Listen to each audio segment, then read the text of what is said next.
Check, check, test, test. It's actually Lav Tom.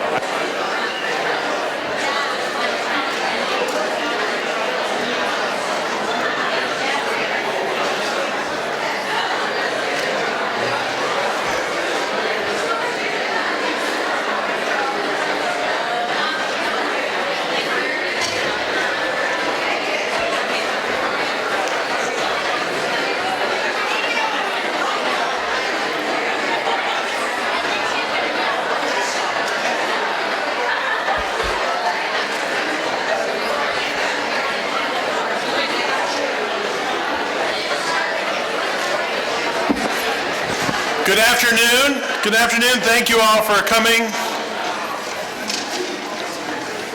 It's great to have you here. There's still a few smattering of seats. You can look around and find your place. I'm really pleased. I guess the issue of the press and the operation of the government is on people's minds today, wouldn't you say? I guess it is, for good reason.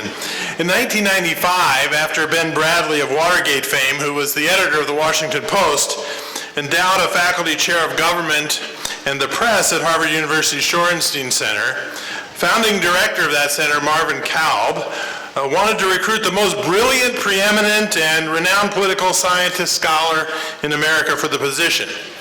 Marvin knew there was only one person who fit that description, Tom Patterson, a faculty member at that time at the Maxwell School at Syracuse, where he had received the Chancellor's Award for exceptional academic achievement. That year, Tom's book on the media's political role, Out of Order, published in 1993, received the American Political Science Association's Graeber Award for Best Book in Political Communication of the last decade. His groundbreaking book had changed the way that scholars think about the media's role in our democracy. His earlier book, The Unseeing Eye, from 1976, had been named by the American Association for Public Opinion Research as one of the 50 most influential books on public opinion in the past half century. Tom had also authored Mass Media Election in 1980, which received a Choice Award, and 2 general American textbooks in government, The American Democracy, now in its 11th edition, still going strong, and We the People, now in its 10th edition. So Marvin Kalb made Tom an offer he couldn't refuse, an endowed chair at Harvard University with tenure as a full professor. It was fortunate for Harvard Sorenstein Center on the Press, Politics and Public Policy that Tom accepted, because he's continued to excel as the leading scholar in the field since he joined Harvard faculty in 1996. At the Kennedy School of Government, Professor Patterson primarily teaches courses on American politics, the media, and research design.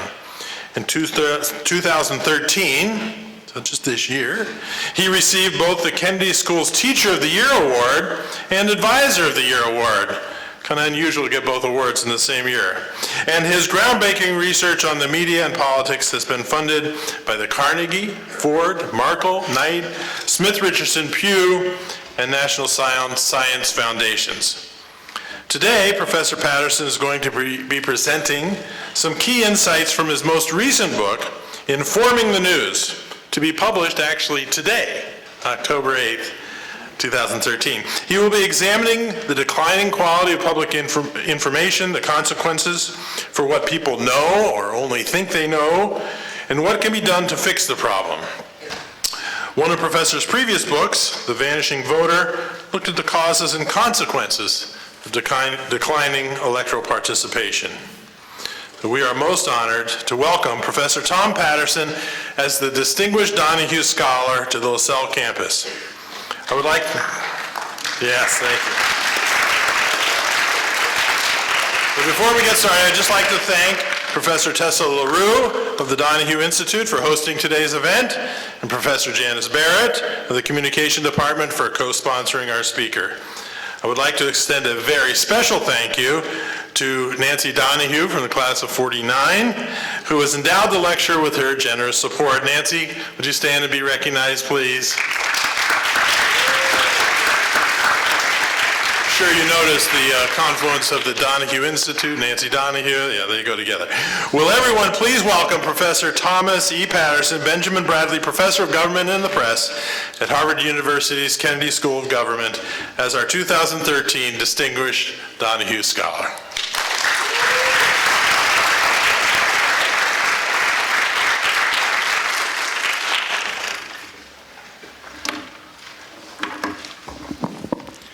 President Alexander, thank you so much. I used to live on the edge of Brookline and Newton, and if any of you have been driving in these neighborhoods, it's easy to get lost. And occasionally I'd stumble upon Lasell and admired the beautiful buildings and the green grass, and I thought maybe I'll get a chance sometime to give a talk there and to be inside of one of those buildings. A lot of that has to do with my friend Janice Barrett, who's on the faculty here. Janice and I were involved in the late 90s into the early 2000s, I think, in a summer program at Harvard about media and politics. And just about the time that we were gearing up to get it refunded, that's when the tech bubble burst, and you couldn't hardly raise a dime anywhere in America. So sadly, that program went by the way, but Janice and I have stayed in very close touch since then. And Janice has introduced me to some of your faculty. Dana Janbeck, if you're interested in global terrorism and media, she's one of the 2 or 3 foremost experts on that subject in the world. Tessa LaRoe, thank you very much for your role in bringing me here, and also thanks to Nancy Donahue, who I met on the way in. And I'm a real admirer of what the Donahue Institute is trying to do. Its theme of involvement in American life or civic life, citizen participation has always been one of the hallmarks of this country. Tocqueville talked about America as a nation of joiners. We don't score very well when it comes to voter turnout. We're pretty much behind most of the European democracies, but when it comes to civic and political participation, we're second to none. That's an enormously important tradition, and I urge you to be a part of it, to get involved if you're not involved, to stay involved if you are. Now, as a public, we're getting dumber.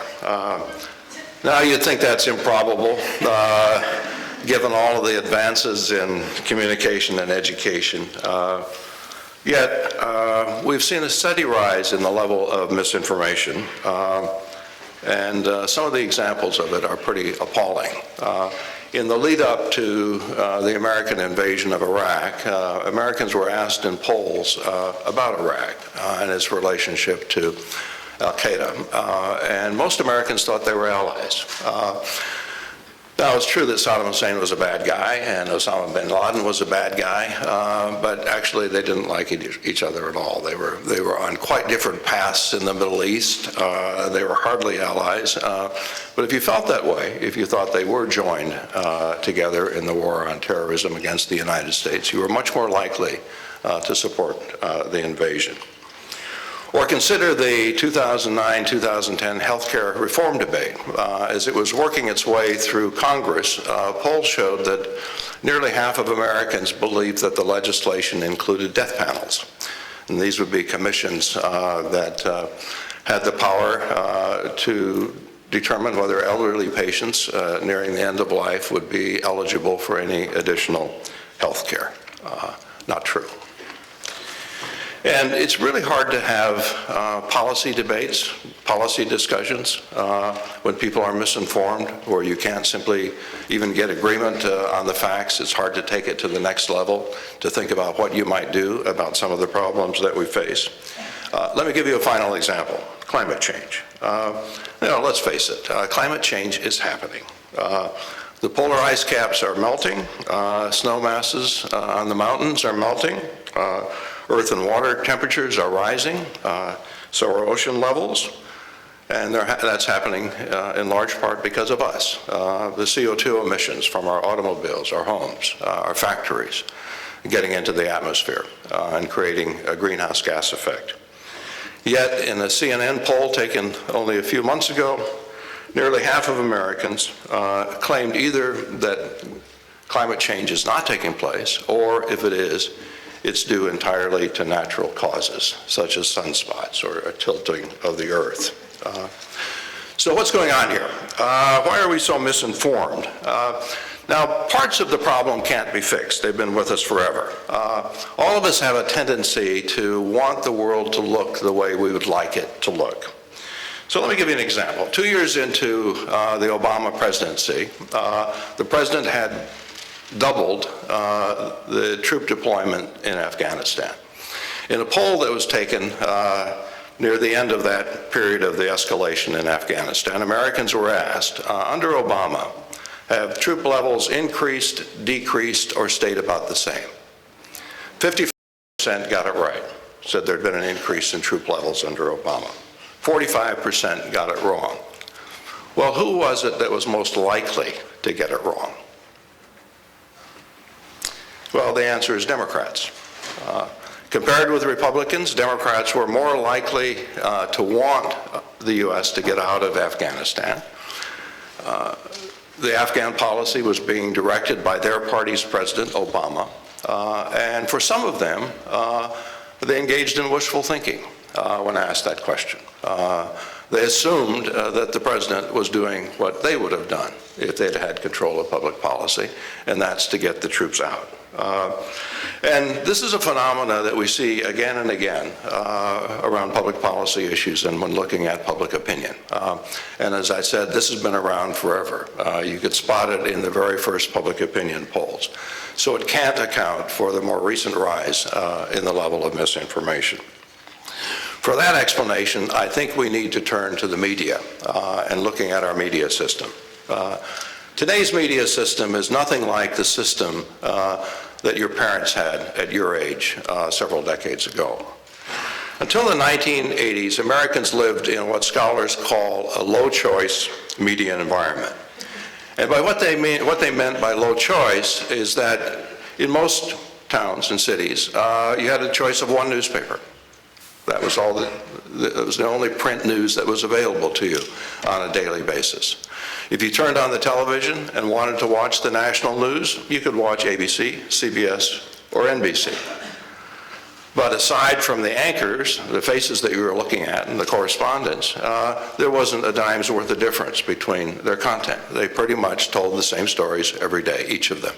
And it was pretty much the same stories that were on the front pages of the newspapers. And it was also a low-choice environment in terms of your ability essentially to evade the news. If you were listening to radio in your car and you had an AM station on, at the top of the hour you would get a newscast. It would be short, but you would get it. If you were watching television at the dinner hour in most media markets, you could continue to watch, but if you did, you had no choice but to watch news. It was roadblocked. All of the networks ran their newscasts at the same time. The local affiliates ran their newscasts at the same time. So if you were in front of the television set, it was news that you were watching. There wasn't the option of going and watching a movie on television or watching a rerun of a sitcom. And in fact, Americans did watch the news. The news audience in the 1970s was the highest ever, as best we can determine in the history of the country. Some viewers were enthusiastic about the news, some less so, but they were addicted to television, and so they stayed tuned. This was the era of what we call the information commons. A majority of Americans exposed to a common version of the news. A period of shared information and to some degree shared understandings of what was happening in the world. Cable TV changed that. Cable gave us a high choice media environment. One effect, an immediate effect, was the shrinking of the news audience. Given the choice at the dinner hour, those that had cable, many of them instead chose to watch ESPN or CNN, where you also could get news, entertainment programming, movies, and the like. And today, compared with only a fifth back in the 1970s, about a third of Americans pay no appreciable attention to news. It's not totally avoidable, but in a sense, they're not news consumers. And in addition to sort of that particular development, news consumption is also very different today in that we consume it in smaller bits and pieces, and we consume it while we're likely to be more disrupted in our consumption of information. At one time, most news was consumed by appointment, and by what I mean by appointment was you basically reserved a particular time of the day aside for the news. If you wanted to watch the television newscast, you had to be in front of your television set at the right hour of the day. If you weren't there, you weren't going to get the news. It wasn't available later on. Today, we get our news on demand, and that is a wonderful system in many ways. It makes it easier for us to get to news, but it also makes it easier for us to kind of graze, to pick up news in bits and pieces while we're doing other things. And that's one of the things that we see with news audiences. They get their news in ever smaller chunks, which means they have less time essentially to kind of put the pieces together. And even if they watch the news on a regular basis, often they kind of leave when a less than interesting story comes along. So that affects our attention level. And one of the things that, to me, this is some of the most interesting research, that if you're in a really rich media environment like we are today, where messages are coming at you 24 hours from every direction, it actually stunts your attention span. It makes it harder and harder for you to pay attention. A really interesting study that was done quite recently showed that attention spans are half today what they were in the 1990s. That people pay attention and then they have to move on to something else at a much faster pace than in the past. Well, what are the effects of that? What kind of effects of that kind of media behavior? Well, one of the effects is that we're more likely to be confused. We're more likely to have little bits and pieces of information that we've never kind of assembled into anything resembling a whole, that we've never reflected upon, that we've never thought about. So a lot of our information sits out there in fragments. It's incomplete. Another thing that happens is that we're more likely to conflate things. So if you're not paying very close attention to the news in late 2002 or early 2003, you're hearing about Osama bin Laden. You're hearing about terrorism. You're hearing about Saddam Hussein.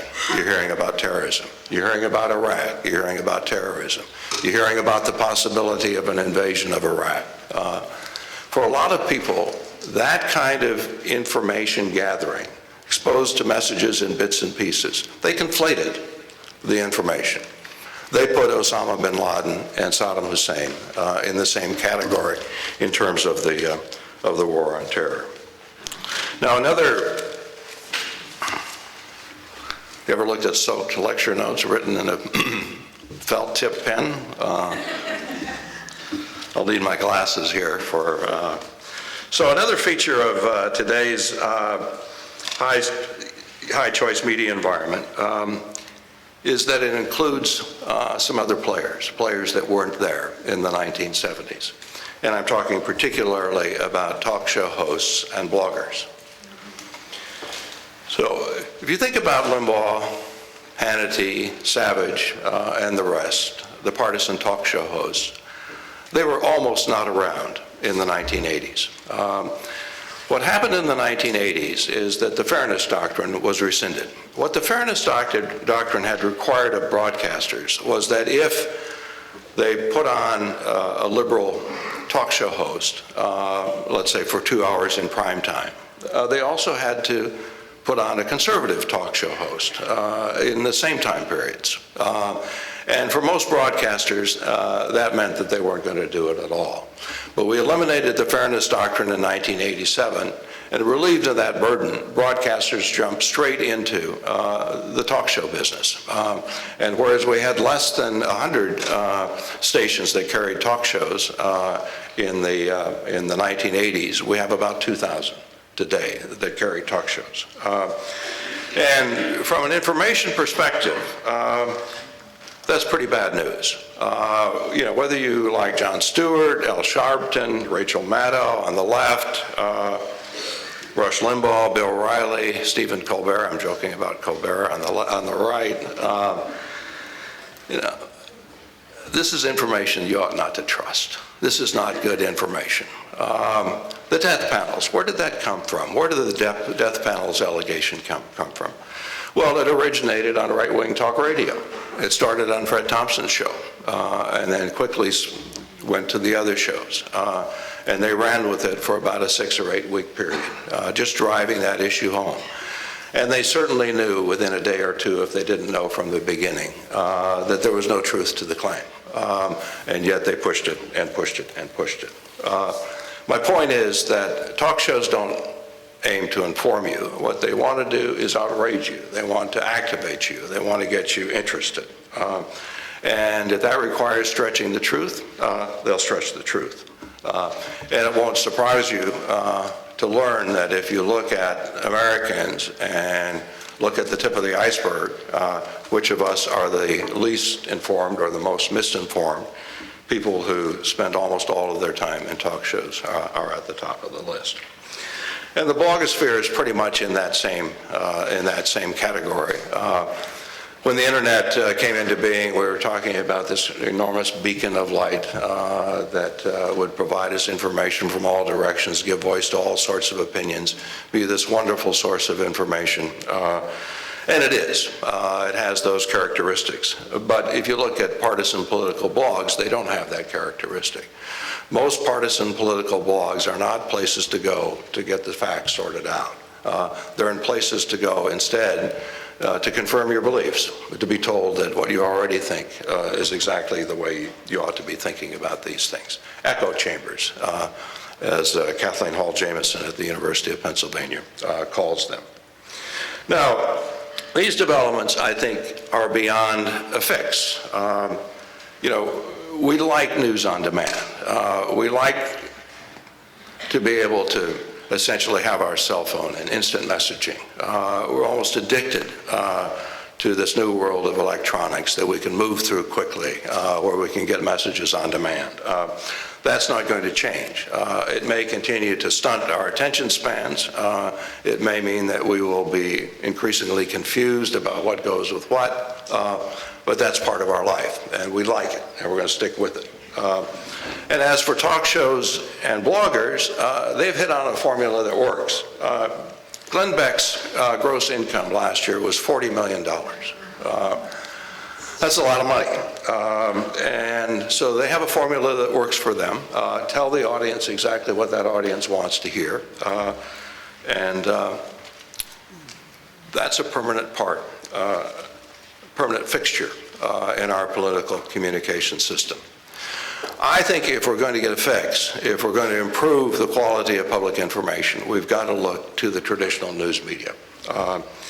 They're the ones who say they're in the business of keeping us informed. Now, the fact of the matter is they're not doing a very good job of it, haven't been doing a very good job of it for quite some time, and the quality of news overall has declined from what it was at an earlier time. One reason is heightened competition. When cable came along, it really disrupted what was a media monopoly. The local newspaper was a monopoly. And if you were a local store and you needed to reach a mass audience, you had no choice but to use the local audience, the local newspaper. The networks, ABC, NBC, CBS, were an oligopoly. I mean, they had, the three of them basically had 90% of the share of the market. And then they started to lose it. As people started to get different options, CNN, ESPN, and so on, their audiences began to slip away, and the audience for news included. So how do you respond to that if you're a network? Well, they had two choices. One choice they could have made was to say, we just have to do our news very well. We've got to secure that spot in people's sense of what they want from their media. We'll do news better than we've ever done it before. That's not the way they responded. Instead, they decided they were going to soften their news. It's called infotainment, news light. They were going to compete with the entertainment competition by making the news more entertaining. in the hope of holding on to some of those people on the margins who might be tempted to move away from the watching of a newscast to the watching of true entertainment programming. We did a study at my center where we looked at over a 20-year period of time, roughly from the point at which this kind of heavy competition began to hit America's news organizations to 20 years later, to look at kind of what was the pattern in terms of the content of the news programming. And whether it was television or the newspaper or the news magazine, they all headed in the same direction. A 20 to 30% increase in soft news, meaning more coverage of celebrities, more coverage of crime, more coverage of personal lifestyles, those kinds of stories. And at the expense, basically, of the hardcore of news, news about politics and public affairs. Before this infotainment trend in the media, politics and public affairs accounted for about 70% of all of the news coverage. Now it's about 50% of the news coverage. So we're getting less of the kind of information that we need to get from the media. And soft news is not kind of benign. It's not simply neutral, just simply a little bit of fluff in the mix of the other news that we get. For people who live in communities where they have a television affiliate that essentially runs nonstop crime stories for the first 5 or 10 minutes of the newscast, and for those who watch that newscast, they have a very heightened sense of the dangers in their community. They think the community is much more dangerous than it actually is. They live in a media reality, not the reality of their communities. There was a time even when the national and local media combined sent the entire country into a crime frenzy. This was early in the 1990s. It was the point where the media were really beginning to feel the heat of competition from cable. And they landed on this idea that crime really could draw an audience. And they had some pretty good evidence that it could draw an audience. And so the formula became, if it bleeds, it leads. And so you got as much crime into your programming as you possibly could. And in that 3-year period where this was kind of the formula, it's kind of died off a little bit. People actually got a little bit tired of too much crime, so they still do a lot of it, but less than they did at that period. Crime was the most heavily reported issue in the United States.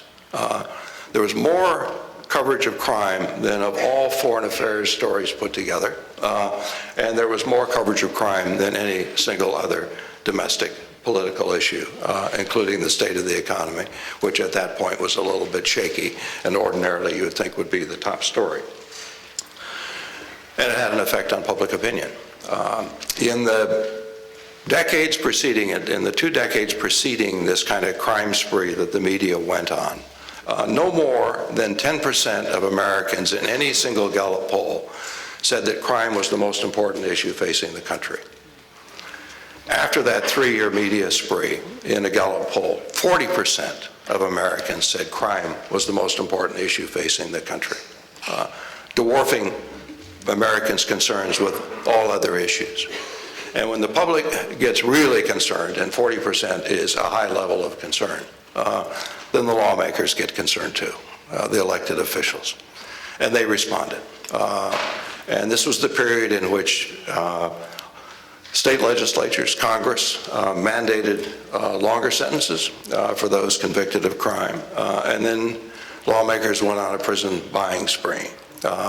We spent more money in the 1990s on prisons than at any time in our history. And we were spending it so fast that some of it had to be put into private prisons. We couldn't operate that quickly on the public realm. And by the early 2000s, we had more people per capita in jail than any country in the world. More people in jail than China or Russia or Cuba or Iran. We were at the top of the list, and we still are. Now, interestingly, during the media's 3-year crime spree, the rate of crime in America, including violent crime, was actually dropping. The media reality and the real reality had no connection. It was strictly the media's response to competition and an attempt to pull in viewers. And I think the news in other ways, too, has been degraded. For a variety of reasons, they're actually too complicated to go into. Our news has become increasingly Washington-centered. What goes on inside the Beltway, in that 10-mile square district, increasingly has consumed more and more of the news coverage. And the extensions of what happens in Washington when the members of Congress or the presidential candidates go on the campaign trail. Now, to be sure, that's always been and always will be a center of our attention. Because for the most part, the way journalists operate is that they look to our leaders, what they're saying, what they're doing. Most stories originate in the words and actions of public officials. But it's even more the case today. I think one of the reasons for it is cable news. The cable networks have their main operations in Washington, and they generate a lot of the buzz that kind of then works its way into the rest of the news system. The problem with this news, although we're getting more and more of it, is it's not very informative. For the most part, the news out of Washington is about the political game. Who's winning, who's losing, who's getting the better of whom. It's the daily theme of the news coverage. Think about the budget showdown that's going on in Washington now. What's been one of the things that you know about the budget showdown? Well, if you know anything about it, you probably know that Democrats are doing a little better in the polls in terms of, they're kind of getting a small advantage out of this, out of the budget showdown, although not as big as it was last time, and Americans actually don't like either party very much around this. That's the kind of coverage you get, a lot of coverage about kind of what's going on in terms of the political game, who's ahead, who's behind. And of course, that's overwhelmingly the story that comes off the campaign trail. The number of polls that you'll see even in the last 2 months, original polls in the last 2 months of a presidential campaign has now reached about 250 in the mainstream media. It's one poll story after another. And this kind of coverage has some use to us. It helps us a little bit to have a sense of what's happening in politics, but it really cuts out the substance of politics and really kind of walls that off from us. If you look at election coverage, for example, studies of election coverage, and you're looking at the consequences, the degree to which reporters are talking about the consequences of the campaign, well, there's 7 times as much coverage, as many stories about the consequences of the campaign for the candidates as there are for the consequences of the campaign for the voters, for us, the public. It's more about them than it is about us. Equally troubling about the news coverage is that when there is content in many of these stories, it's in raw form. Half-truths, full truths, lies. They have almost equal standing now in the news. In the 1980s, journalists perfected what was called he said, she said journalism. And initially it was a way for journalists to try to hold politicians accountable. So if a politician said something that a journalist thought didn't sound quite right, wasn't quite accurate, they would go out and get someone else, usually from an opposing party or an expert, basically to say, that's nonsense, or that's not right. He said, she said journalism. That also had a second benefit to journalists. It played up the conflict, and this has always been a huge news value. Everybody loves a fight. Conflict does a lot better in terms of drawing an audience than does cooperation and agreement. Well, what happened over time is that conflict as a value overtook the importance of getting it right. And today, in this he said journalism, he said, she said journalism, it's almost entirely about the conflict, with journalists making very little effort at all to distinguish who's right and who's wrong in the claims that they're making. The Atlantic's James Fellows calls this journalism of false equivalencies. You can see a story, you'll hear the opposing sides, and you'll have no idea which one is closer to the reality, unless you're more deeply informed than the average citizen. So, how do we deal with this kind of information? How do we handle it?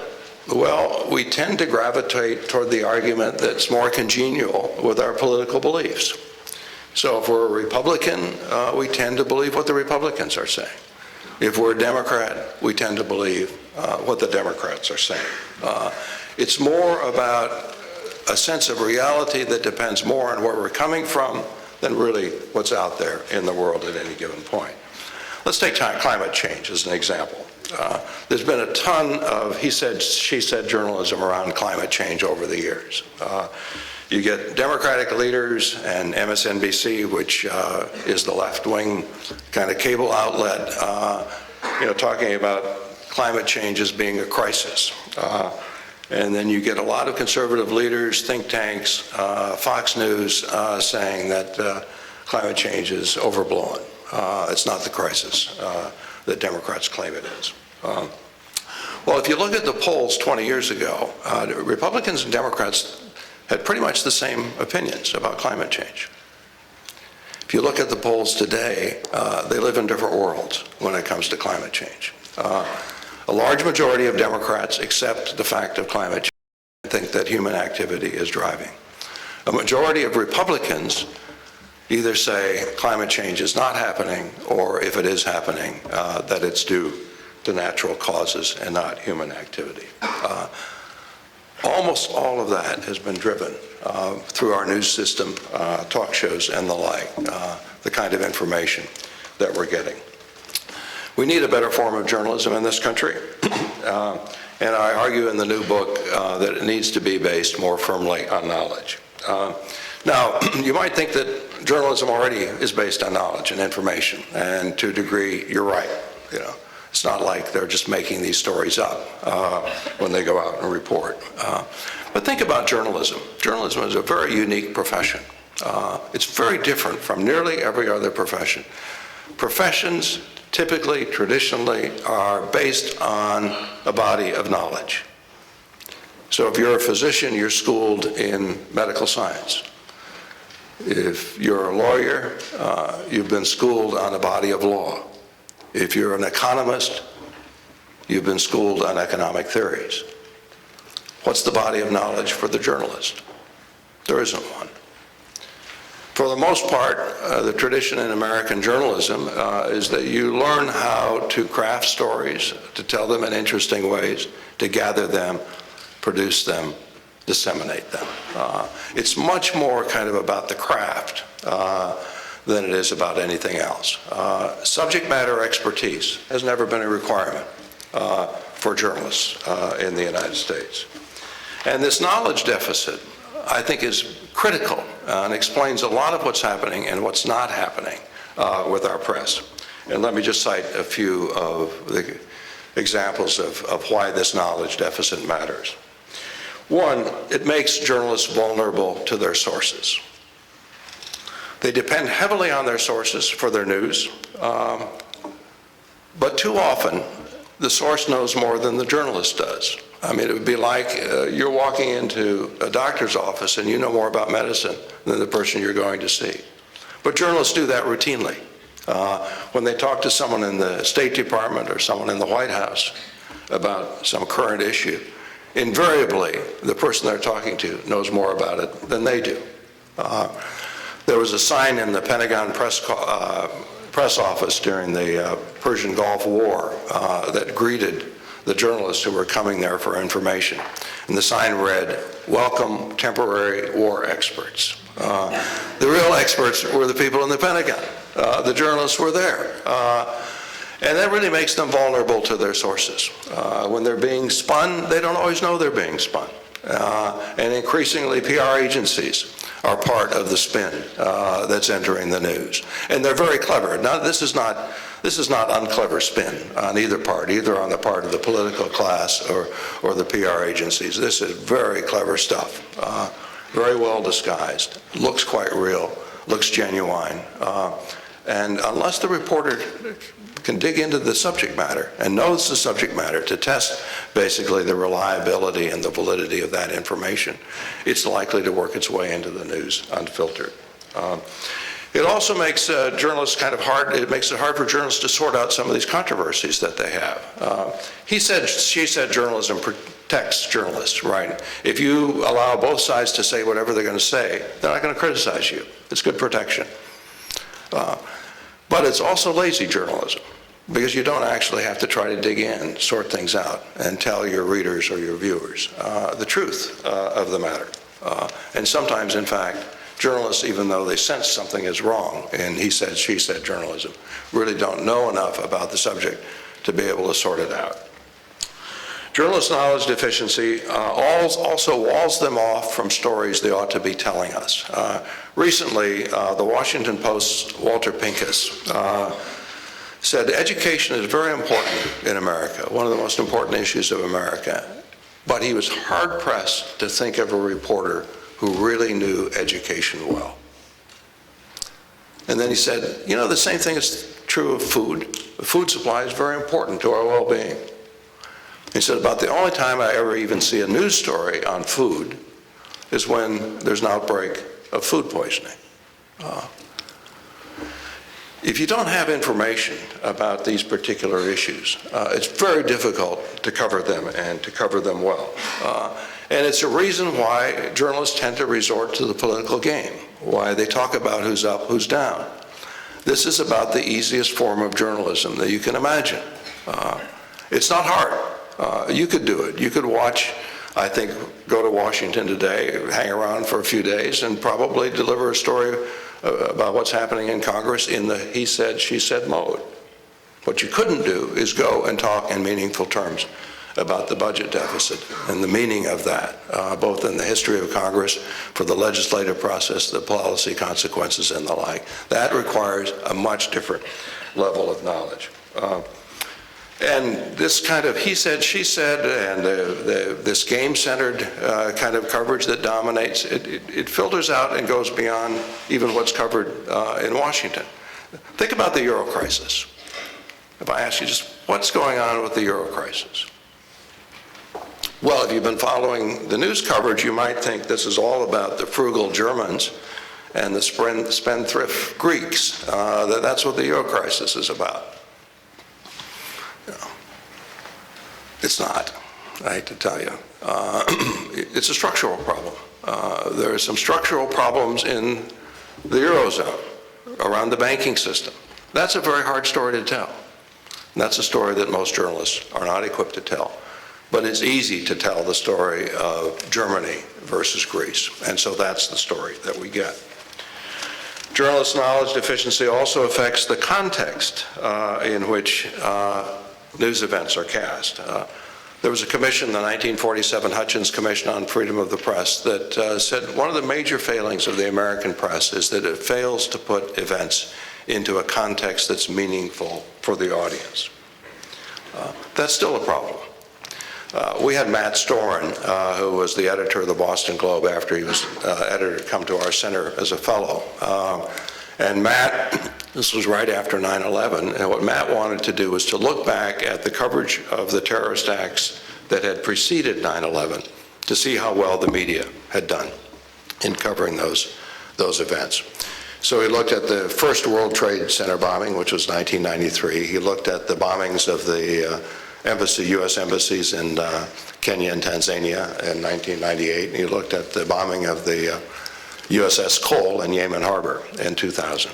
And what he found in all of those cases was that almost all of the coverage was very tightly confined around the events. There was very little attempt to dig into who might have done these things, to try to look at whether there were networks of terrorists out there that were at work, to look at what the political and religious and cultural factors were that were driving these attacks on American men and women and property. And then 9/11 comes along, and journalists expressed surprise that someone would attack America. And Richard Holbrooke, Ambassador Holbrooke, said, you know, you shouldn't have been surprised.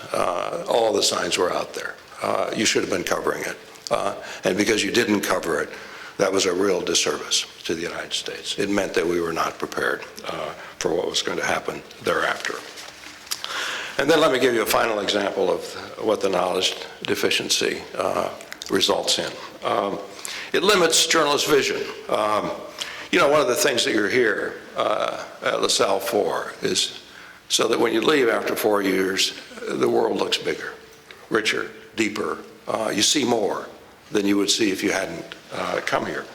And that's what knowledge does for us. It allows us to see things that we wouldn't otherwise see, to recognize forms that we had not thought about before, and to give them meaning and significance. And that's true also for journalists. The better trained they are, the more knowledgeable they are, the more likely they are to see more things that are important and need to be reported. The last couple of years, all of you have seen some news stories about the growing income divide in the United States. The fact that the middle class is increasingly stagnant, the poor are going backwards, and the rich are going through the roof. That's a familiar story now. This development, this widening income divide, actually started in the 1980s. That's when the divide started to open. It progressed through the 80s, widened even more in the 1990s, first decade of 2000. We didn't get any news about it, and this is according to a study that was done by Fortune's Nina Easton. It was almost never in the news until October 2011. Why? Occupy Wall Street happened in October of 2011. It wasn't until some people camped outside of the New York Stock Exchange that the press kind of woke up to the fact that there's a critical issue out there. But experts were talking about it. People who are knowledgeable were talking about it. Knowledge deficiencies really do matter in terms of what you see and what you think is important. So for knowledge to become a larger part of journalism, significant changes would have to take place. Newsrooms in their hiring would increasingly have to look to people who had training in economics and law, political science, medicine, people who could bring to the reporting situation subject matter knowledge. The New York Times has always kind of had that model. The New York Times has always thought, give us someone who's really bright, really knows some subject, we can teach them how to write in about 6 weeks. Right, so we're not looking for someone who knows how to write, we're looking for someone who knows something and who knows how to think. And I think that model has to become much more the way that the newsrooms think. But I think the biggest changes have to take place in journalism programs, which traditionally have treated journalism as a craft more than as a profession. Now, ironically, when Joseph Pulitzer, who provided the endowment for the Columbia Journalism School, when he gave that endowment to Columbia, he said, I'm doing this because I want journalism to be an intellectual profession in the same way that law and medicine are intellectual professions. Noble aspiration didn't happen from the beginning. They're set up immediately as trade schools, feeder programs to put people into the newsroom who essentially could do reporting from the day they stepped into the newsroom. And there's nothing wrong with that kind of training. That's essential to the training of a good journalist. You need to know how to produce stories. But to me, it's also essential that you acquire subject matter expertise. And that's what we've been trying to do at the Shorenstein Center and some other places over the last 7 or 8 years. We had a grant from the Carnegie and Knight Foundations. We worked with 11 journalism schools around the country to try to figure out how do you marry traditional journalism practice, training in knowledge. And the examples are, and they were all kind of experimental programs, pilot programs. Let me just give you one example. Instead of the traditional news writing seminar at one particular school, they had this news writing was around the issue of national security. And instead of only a journalism professor being in the room, they had a national security expert in the room. And the two of them team taught that course. And all of the assignments were built around sort of areas of national security. And so you had both the subject being infused into the reporting practice, and you had the journalism. And what we found with 6 years of these pilot programs is that it makes a real difference. This is a much better model of training than the kind of standalone model or the idea that you'd get a journalism major and then you couple that with a sociology major or something to really fuse the two so that you learn not only the subject matter, but you learn how to use it in a journalism context. That change would be a major change. That change will be difficult to implement. And that's not a knock on journalism schools. That's a knock on every institution. Change comes slowly. There's a lot of resistance to change. This would be very disruptive of conventional practice in journalism programs. But in my view, it needs to be done. The business schools did it about 50 years ago. Business education is nothing like it was 50 years ago. At one time, it was training in the craft, business practices. You get an MBA in business now, you're getting economic theory, you're getting management theory, you're getting a lot of other kind of discipline knowledge in your program that wasn't there. And no one in business education would go back to what it once was. And I think it'll take a long time for journalism to make the transition. But that's the vision that I would have for journalism education, that they figure out how to embed knowledge more fully into their programs. And I do think we need it.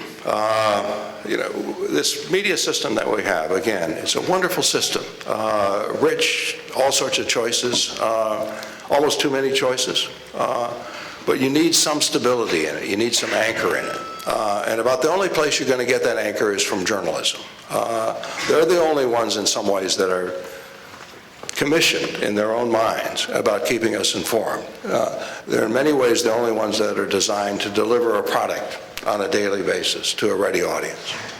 So if we can't get good information out of journalism, where are we going to get it in society? I don't think there is any other choice but to look to journalism, changing journalism practice, changing journalism education. Thank you.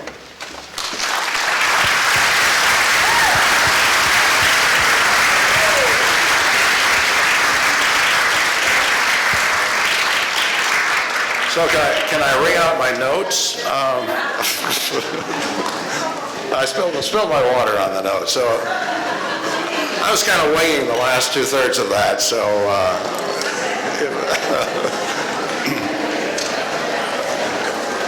do you want to? Yeah.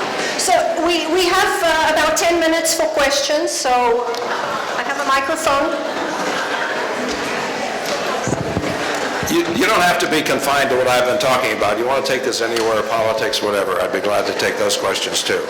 I just have a question about the people in the 1970s when they were more informed. Do you think that they were getting, because there was a news coverage monopoly, that they were getting information that's probably skewed, or I don't know, that they weren't as informed about the worldview as they're just getting what the news media? No, I think, it's a very good question, and probably by implication you might have inferred that was a golden age in terms of what people knew about politics and what the media were like. In a relative sense, they were better. That's my argument. But there were lots of problems with the journalism of the 1970s. It wasn't as if there weren't some market forces operating what news organizations were doing. Americans have never been all that interested in international affairs, and it's one reason that we don't get as much international news coverage as do a lot of other countries. There's no kind of public appetite for it. That was true in the 1970s, as is true today. And the news then was also kind of centered on the powerful. So much of our economic news comes out of Washington, or political news out of Washington, economic news out of New York. That was also true in the 1970s. Who's talking about people of color? Who's talking about the poor? Edward J. Epstein wrote a book in the 70s called News from Nowhere, which basically said there are whole parts of our life that are almost invisible to journalists and therefore invisible to us as a public. So that was not by any means, a perfect news system. But if you look at it relative to today we have much more Washington-centered news, much more game-centered news, less substance, less effort on the part of the press to kind of sort out what's true and what's not true than before. And then we have all of these other newer outlets where information is almost kind of like a game itself. It's really what advantage you can get by twisting, reshaping information and what that gives you. So I think it was a better information environment, but not by any means a perfect information environment.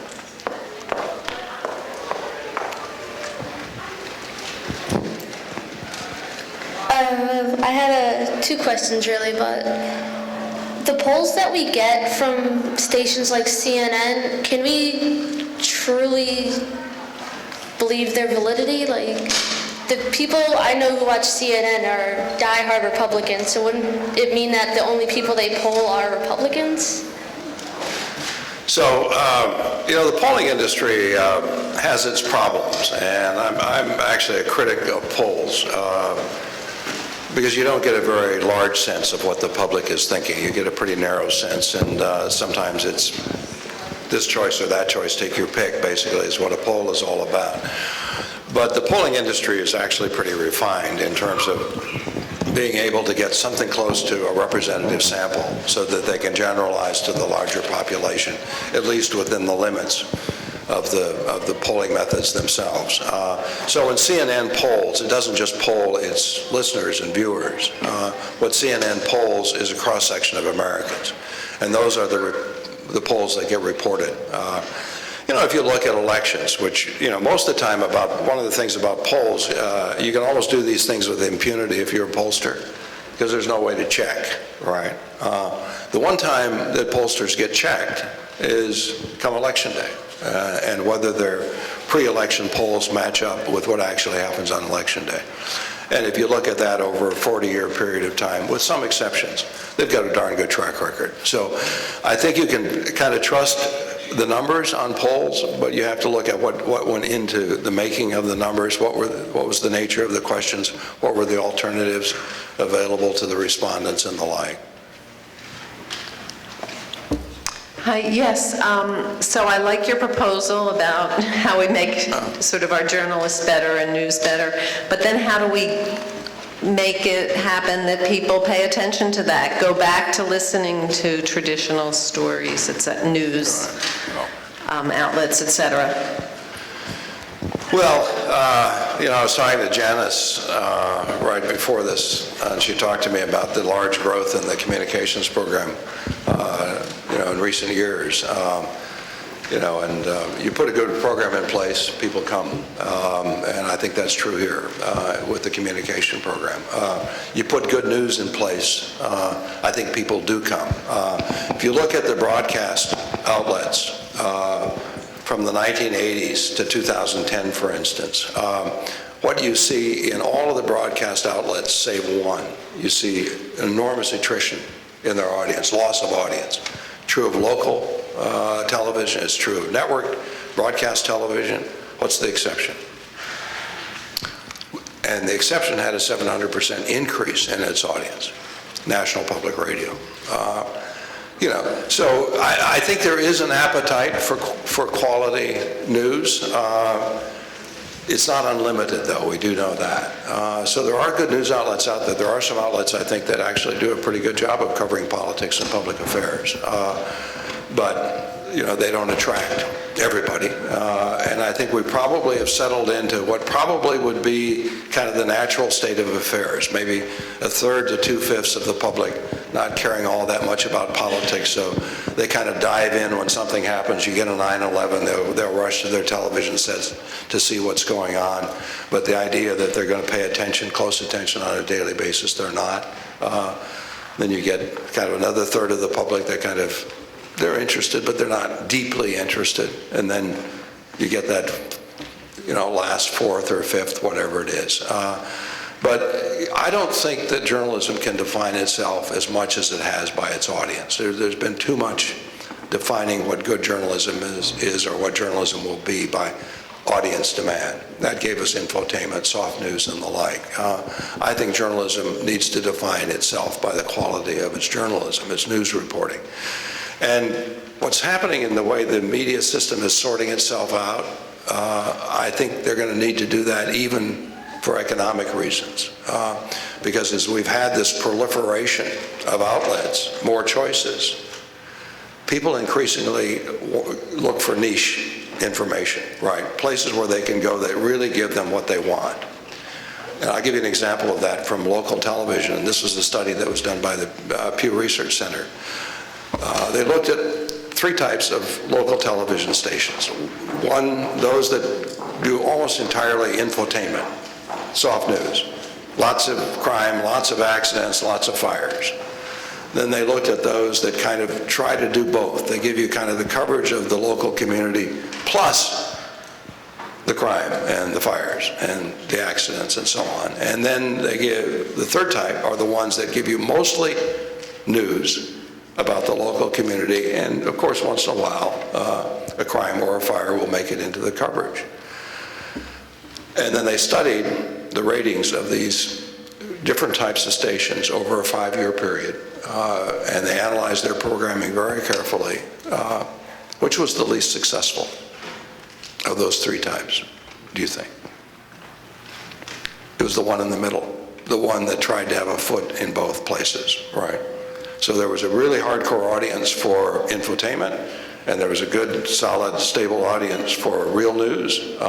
And if you try to get a bigger audience by trying to pull in both of them, you end up losing from both categories because they had options where they could get more of what they wanted, right? And that's just simply the way the media system is going.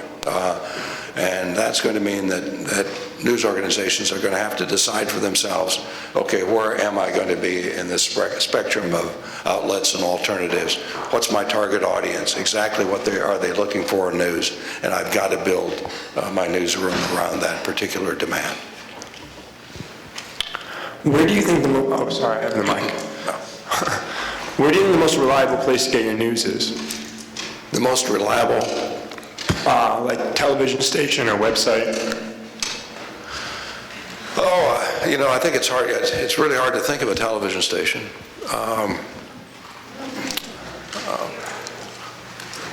Radio, NPR, yeah.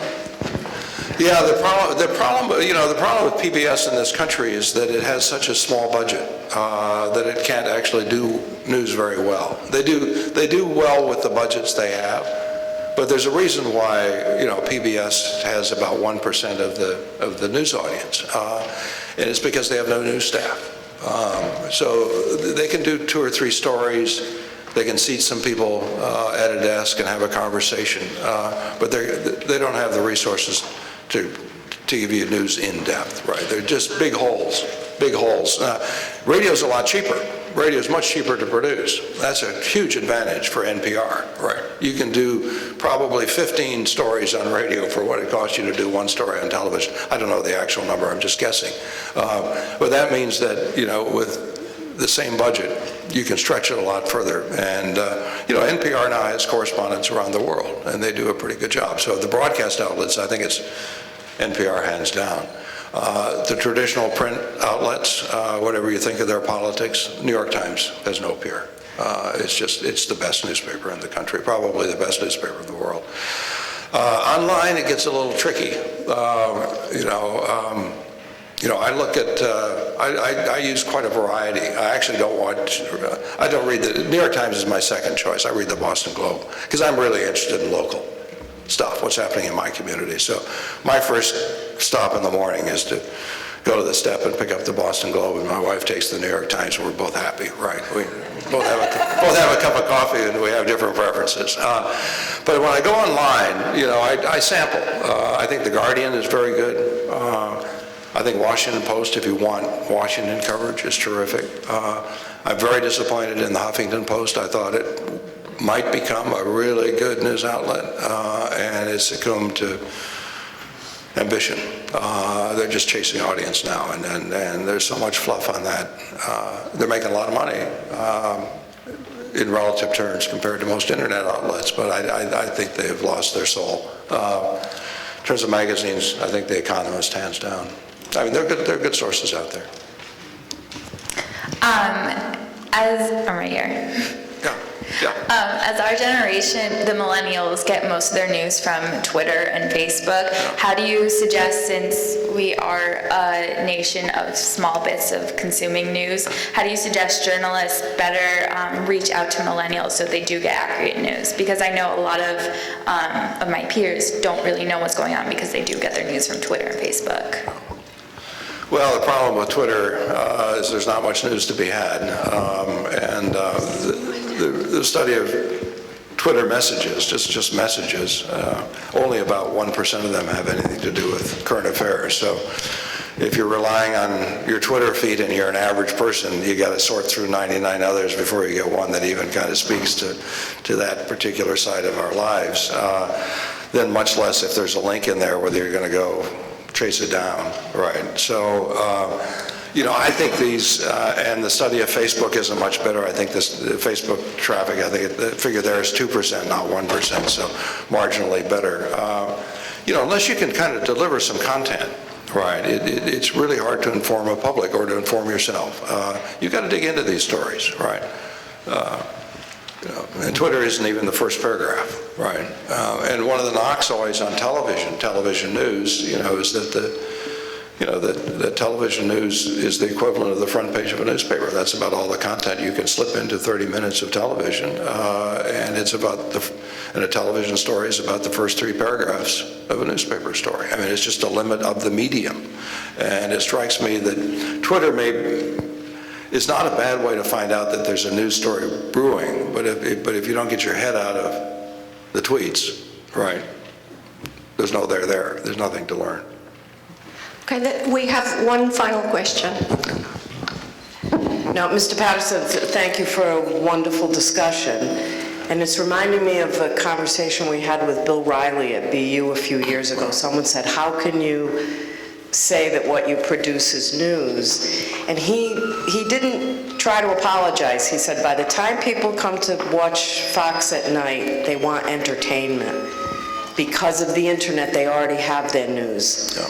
And I've thought about that several times, and I wonder what you think the way around that is, the 24/7 news feeds. Well, I don't think there is a way around it. I mean, some of us, and to a degree all of us, like congenial information, right? So I may be an anomaly. Look, I'm a Democrat. I'll tell you what my political preferences are. I'm a Democrat, but I would much rather watch Fox News than MSNBC. I cannot stand the mindlessness coming from my side of the aisle. It drives me crazy, right? If I see something come from the other side that I think, boy, this is just outlandish, well, that's what I expect from them, right? So, there's this wonderful quote in the Boston Globe story. I don't know how many read the Boston Globe cover story or front page story in the Sunday Globe that really is about the media and polarization, about one of these talk show guests coming off the set and saying to the host, I can't believe what you did out there. And the guy said, well, this is entertainment. Right, as if somehow you're not in the business of informing your audience. So I don't think that's even a reasonable expectation of most talk shows. We had Chris Matthews there about a year ago, and I've known him for a while, and I was just chatting with him and, kind of railing on him a little bit about this thing, and he said, we're in the entertainment business, and you really have to understand that we're in the entertainment business. We've got to do something different every night. We can't do tonight what we did yesterday. That means we essentially can't build an audience's understanding of an issue because they're expecting something a little different every night. And we have to be a little bit outlandish or we lose them. Now, that's an economic reality, but I think in terms of the public, I think the public needs to understand that. And a lot of people lack media literacy. They think they're getting the truth. And, whether you're listening to Al Sharpton Rush Limbaugh, if you understand you're getting kind of a half-truth and a lot of spin and kind of selective pieces of information out of a much larger whole that is much more complicated, then you got some way to protect yourself. If you don't have that bit of armament, then you start to buy into what's going on. And to me, the climate change one is the most interesting by far in terms of, the evidence is just overwhelming. And how you can have a public where half basically is in the denial business. The only way you can explain it, because that's not the case in Europe, because that's not what their opinions look like. The only way you can explain it, there is a big piece of our media system that basically is arguing that this climate science is nonsense, that the environmentalists are involved in a conspiracy because they're getting grants, that the climate scientists are part of it, they're in the conspiracy because they're getting even more grants from the government. They'll give you sunspots to show you that the sun's changing, and some theories about a 1/10 of a degree tilt in the Earth's axis, and you go, what are we coming to as a society if, in fact, a lot of us kind of nestle in these different kind of niches? And we're not there yet. A majority still, for the most part, are exposed to a variety of sources. But if you look at the numbers, that creeps up every year. The number of Americans who are in one of these niches, and I think Kathleen Hall Jamieson is right, they're echo chambers. We go to them because they tell us what we already believe, and we feel better because, in fact, it tells us that we're right in the way that we think, quite apart from what the reality of the situation might be. So, thank you. Thank you very much. Thank you. I'm sorry about this. Thank you, Professor Patterson, for sharing your time and expertise with us, and thank you all for coming.